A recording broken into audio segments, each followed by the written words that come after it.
Nemēslo. Pastāstīšu jums par kārtējo situāciju, kāda mums ir teritorijas kopjot.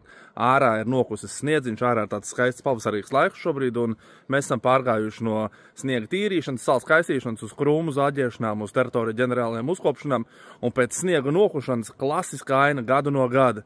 Viss ir ar suņu kakām, viss ir ar samestiem atkritumiem, viss ir ar tādu kārtīgu musaru.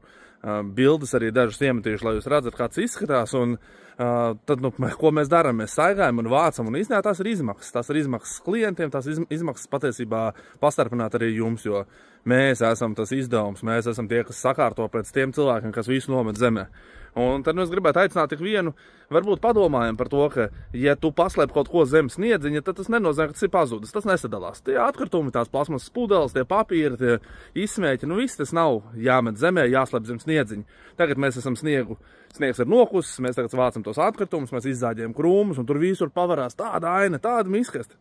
Tā kā aicinu ikvienu, padomājiet par sevi, par apkārtējo, un ja redzat, ka kāds nomet zemē atkritumus, tad aicināt viņu to pacelt. Es esmu Dīdis un es apsaimniekoju teritorijas. Tiekamies jūsu objektos. Čau, čau!